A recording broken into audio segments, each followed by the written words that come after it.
बन के बहने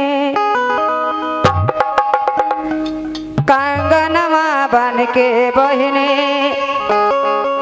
घरवे में काहे रहे लो कंगनवा बन के बहने घरवे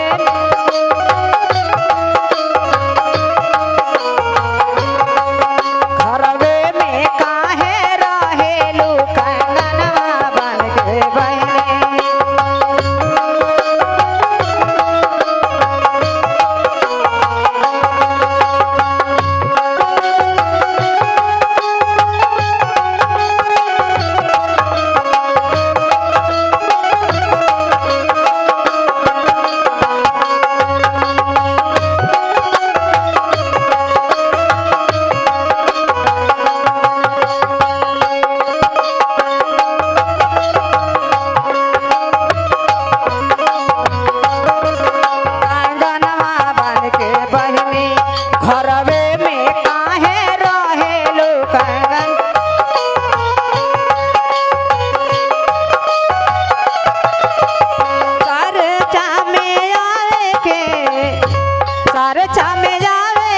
विचार करिहा बहिनी कंगनवा काहे बाल के घरवे में काहे रहेलू कंगनवा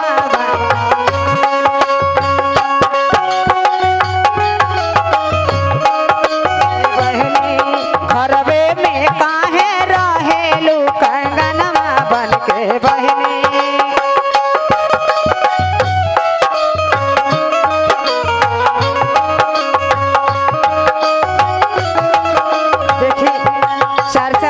चीज है टेंशन रही क्रोध रही कौनो काम घर के रही सब टेंशन दूर हो जाला बड़ा बढ़िया बढ़िया ज्ञान में मिलेला महादेव की चर्चा में से चारा चा में आईबू तो सब सुख पाईबू चारा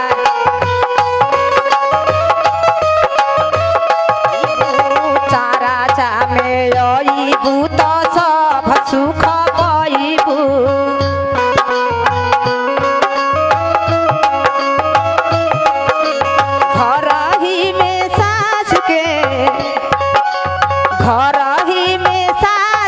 दुलार पैबू बहिनी प्यार पैबू बहिनी कंगनवा काहे बान के घरवे में रहलू बहिनी कंगनवा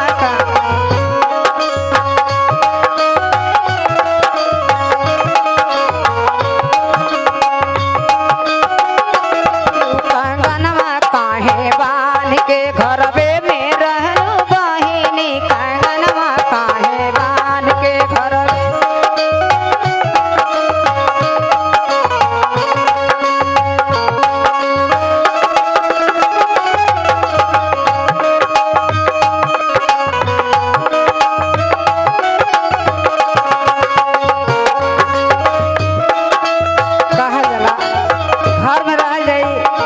सास के गोतिन के प्यार मिले लेकिन गुरु के ज्ञान न मिले यही से कह जला चारा चा में